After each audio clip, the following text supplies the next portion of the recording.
Saudações, senhoras e senhores, aqui é Diogo Rafael Moreira, do site controversiacatólica.com. Esta é a nossa 15ª lição do Catecismo da Doutrina Cristã e nela eu falarei sobre o sacramento do matrimônio. Por motivos de força maior, eu vou ter que abreviá-lo um pouco. Acontece que aqui no nosso seminário nós vamos ter, dentro de uns 15 minutos, dentro dos 15 minutos eu já tenho que me preparar para a oração do terço e da sexta. Sexta é uma hora canônica que se reza, pertencente ao ofício divino. Então nós rezamos aqui no seminário, lá por perto da 1 hora, nós rezamos esta oração e por isso nós precisamos já ir nos preparando.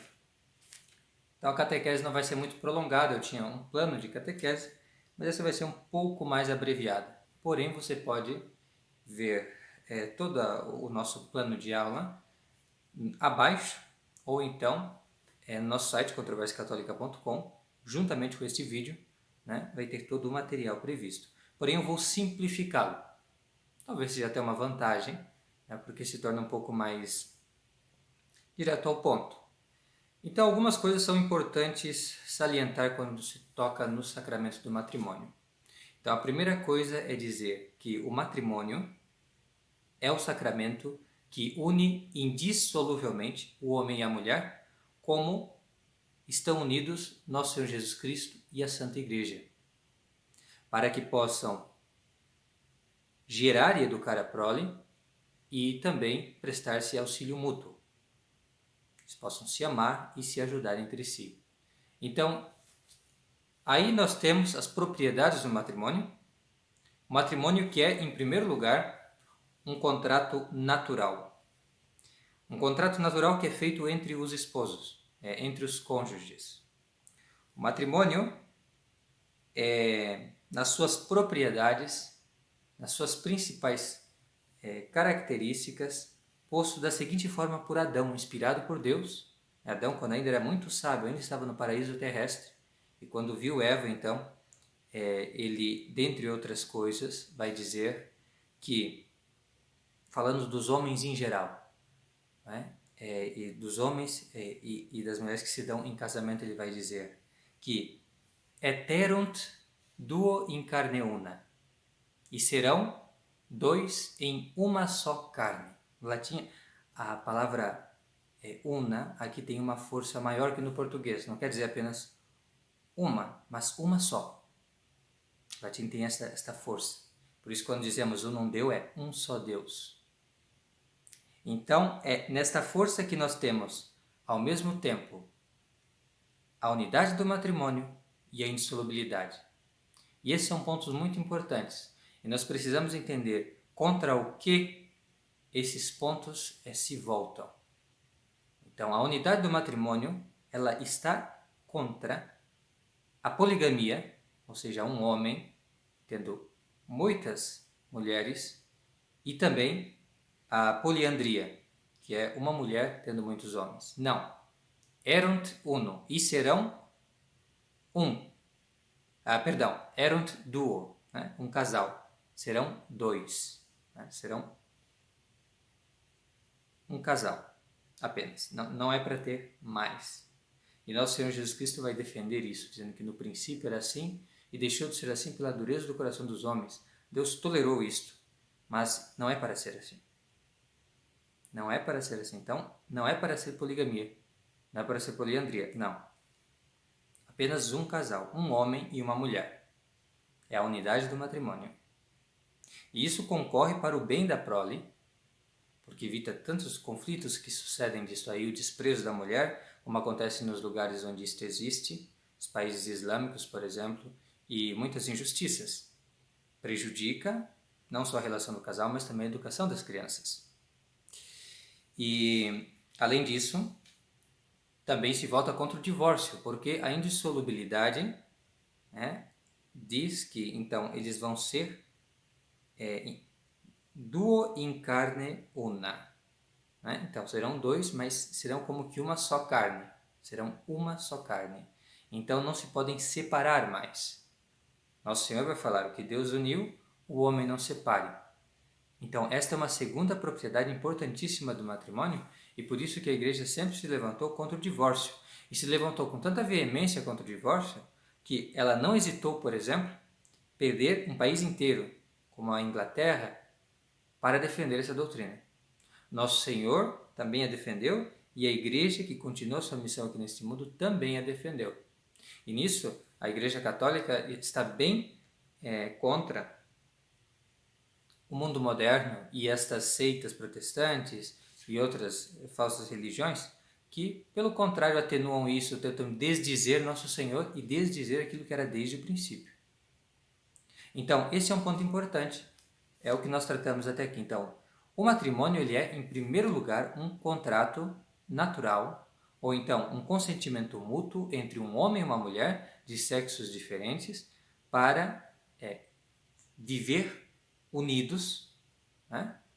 Ambos viver unidos para a criação, aqui os fins do matrimônio, para a criação dos filhos, a educação cristã, que seria o bonum prolis, para o bem da prole, também para a fidelidade, para o auxílio mútuo, para que possam carregar o jugo comum, é daí que vem a palavra conjúgio, hoje nós tiramos a palavra conjugal, né, de jugo comum, cum, yugo, né, vem disto aí.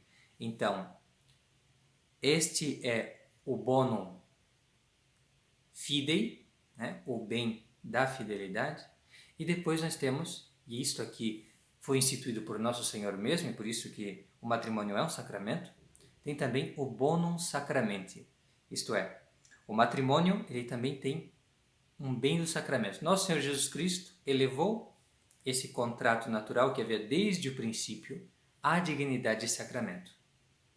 Então, agora, quando um cristão se une em matrimônio, o que acontece é que ele recebe graças especiais, graça sacramental para poder cumprir todos os seus deveres. E ele vai cumprir esses seus deveres não só para o benefício de si, mas para o benefício da Santa Igreja, de forma geral, porque ele vai gerar cristãos.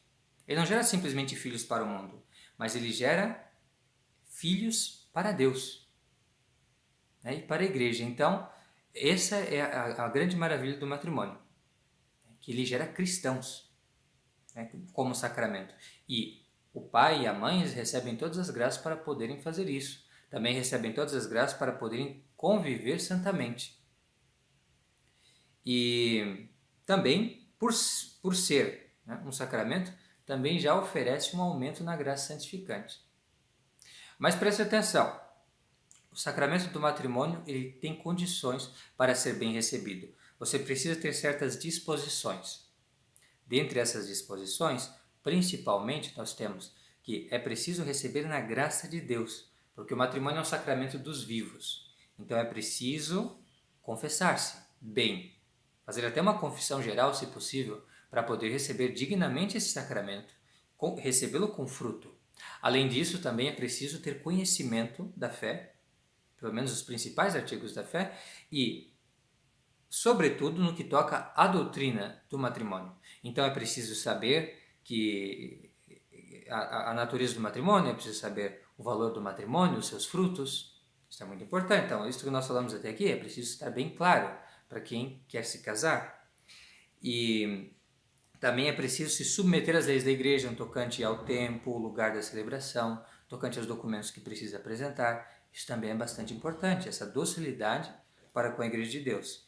E por fim, é necessário estar seguro de que não há nenhum impedimento, né? E se houver algum impedimento que possa ser dispensado, então procurar a dispensa desse impedimento. Esse assunto dos impedimentos que existem para a validade ou a legitimidade do matrimônio é bastante importante. E é suficiente aqui dizer que deve se submeter ao julgamento da igreja sempre. Então, as questões relacionadas ao matrimônio estão sob o domínio da igreja e é preciso submeter as autoridades da igreja com relação a isso, a saber o que é válido, o que é legítimo. Agora, é sabido que pelo menos 3 coisas são importantes, né? Para falar de uma forma bem sumária.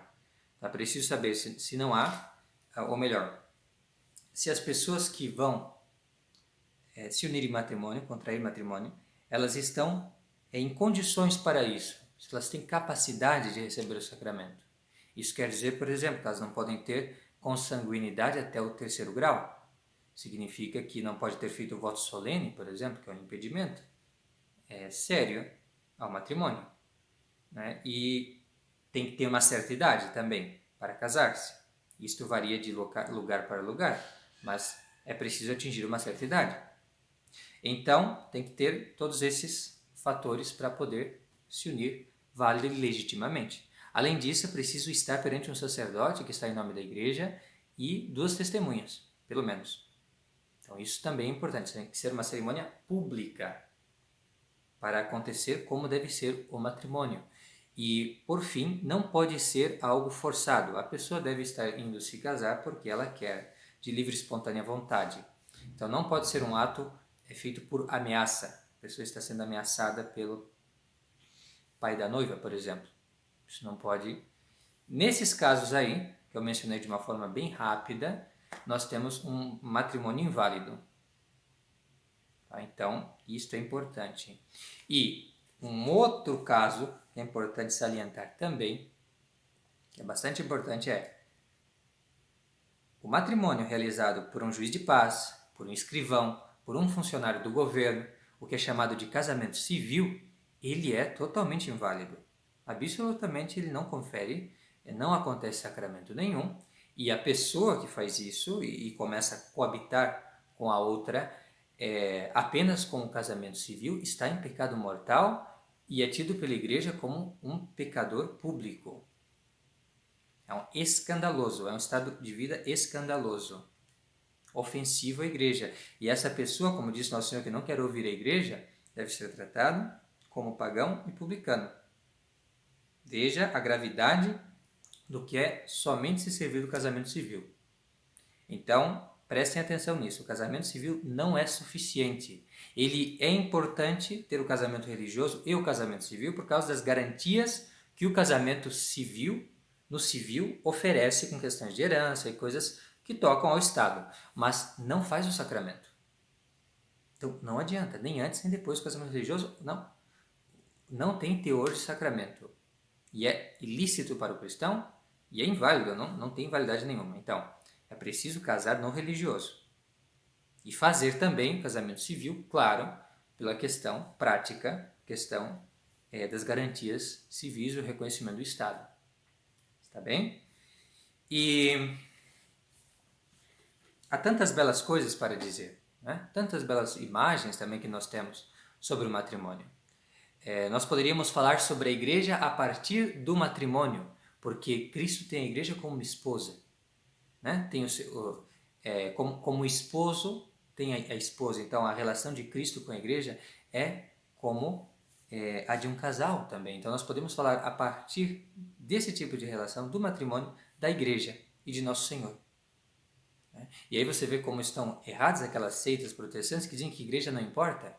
Podem ser várias igrejas, como se Nosso Senhor Jesus Cristo praticasse a poligamia. Isso é algo absurdo, totalmente absurdo, totalmente blasfemo. E eles são assim. Mas isso está totalmente errado. Nosso Senhor Jesus Cristo tem somente uma esposa. Isso nós vemos sobretudo quando nós lemos o Cântico dos Cânticos e percebemos que aquilo se refere totalmente, como sempre interpretou a igreja, à relação de Nosso Senhor com a igreja. E nós poderíamos falar também do matrimônio, né? De como deve ser o matrimônio, a partir da igreja. Assim como a igreja é com Cristo, como Cristo é com a igreja, assim deve ser também o matrimônio ideal. Então é muito bela esta parte da doutrina, poderíamos desenvolver, quem sabe em outra oportunidade. E além disso, nós podemos ver também aquele grande milagre que nosso Senhor Jesus Cristo fez nas bodas de Caná, onde ele converte a água em vinho. E aí nós temos uma imagem do que ele fez com o matrimônio, que era algo abençoado por Deus, bom, naturalmente bom, útil, já desde o Éden foi instituído, estabelecido por Deus, nosso Senhor, desde sempre, para ser um casal, para ser indissolúvel, sim, mas nosso Senhor Jesus Cristo ainda dá a abundância da sua graça, o vinho, símbolo da nova aliança, dos sacramentos estabelecidos por Ele, a graça de nosso Senhor Jesus Cristo, que agora vai acompanhar o casal cristão. Também nos leva a refletir, por exemplo, dentre outras coisas, sobre como que pode ser que hajam tantos casais totalmente desastrados e que não são capazes de fazer isso, de educar cristamente, não são capazes de viver uma vida pacífica entre si. Como que isso é possível? Bom, receberam muito mal o sacramento do matrimônio. Receberam sem as disposições que nós falamos aqui. É isto, esta é a explicação. A explicação por que não acontecem estas coisas é porque a incredulidade, a falta de preparação, há pecado, esta é a razão. Então, se você tem um matrimônio ruim, atribua a sua falta e a falta do seu esposo. E agora cabe a vocês se converterem e pedirem a Deus misericórdia, para que agora possam ter essa graça, da sua bondade, pela misericórdia divina somente, porque quando a graça estava ali, não foi aproveitada. Muito importante isso. E para terminar, essa palavra aqui é muito importante, agora preste atenção. Para terminar, é preciso dizer que se alguém perguntasse o que é melhor, o matrimônio ou então a vida na virgindade, no celibato, a vida totalmente consagrada a Deus nosso Senhor, o que é melhor? Então, nós temos que responder sem hesitação. Todos nós, sem hesitação, a uma só voz, temos que responder, sem dúvida alguma, faz bem quem se casa, como São Paulo disse na carta aos Coríntios. Faz bem quem se casa, mas quem não se casa faz melhor. Sim, senhores, nós estamos numa época bastante laica, que incentiva bastante a vida no século. Mas não é assim. A Igreja sempre exaltou a virgindade, sempre exaltou uma vida totalmente consagrada a Deus. E por isso mesmo que nós vemos que os padres, por exemplo, dizem, é verdade, o matrimônio é bom, mas é uma coisa humana. Enquanto que a virgindade é algo angelical. Já nesse mundo, uma vida angelical. É verdade, o matrimônio é conforme a natureza, porém a vida consagrada a Deus é sobrenatural, é algo sobrenatural, é algo que está totalmente nas mãos de Deus. E enquanto o matrimônio ele é um símbolo da união entre Cristo e a Igreja, aquele que se consagra a Deus, ele já é isto. Ele já é um espírito com Deus.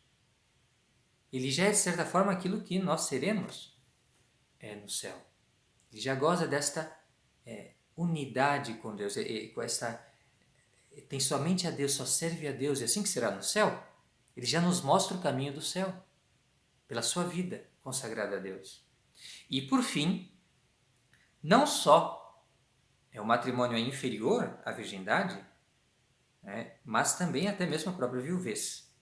São Paulo também fala isso na sua carta aos Coríntios, porém, os padres da Igreja também veem isso quando interpretam aquela passagem onde se fala que nosso Senhor Jesus Cristo, ou melhor, o semeador, ele vai semear e cai em diferentes solos. E quando cai no solo bom, então acontece que a semente ela pode dar 30 por 1, 60 por 1 ou então 100 por 1. 30 por 1, 60 por 1 ou 100 por 1. E o que isso significa? Bem, o 100 por 1 é a virgindade. O 60 por 1 é a viuvez. A pessoa que foi casada e depois permanece. Depois que morre o seu cônjuge, ela continua, ela guarda a castidade e não contrai um outro matrimônio. Então a viuvez 60 e o matrimônio 30. Não queremos dizer aqui que o matrimônio deve ser desprezado, mas queremos dizer sim que a virgindade deve ser mais estimada, deve ser superestimada, deve ser estimada a mais. Nós devemos desejar. E um casal cristão, ele deve querer que os filhos se tornem, se for a vocação de Deus, consagrados a Deus, sacerdotes ou religiosos. Isso deve ser normal para um casal cristão que queira dar à igreja esse tipo de pessoa. Normal. Não ficar pensando em ambições mundanas, mas sobretudo que se consagre a Deus. Claro, é bom que viva em santo matrimônio, mas ainda melhor que resolva consagrar-se totalmente a Deus. Então, penso que tratamos já dos principais pontos desta matéria. Agradeço pela atenção. Peço também que faça a leitura aqui do nosso... que nós vamos transcrever, inclusive, as nossas anotações sobre a doutrina cristã a respeito do matrimônio. E se tiver alguma dúvida, provavelmente vão aparecer dúvidas, essa é uma matéria bastante delicada, pode colocar ou em público, ou então, talvez seria até melhor, no contato do site em privado, certo? Porque são assuntos que é melhor ter certa descrição. Ou então, você pode também falar pela página no Facebook, no inbox do Controvérsia Católica no Facebook. Está bem? Muito obrigado, fique com Deus e até a próxima. Tchau, tchau.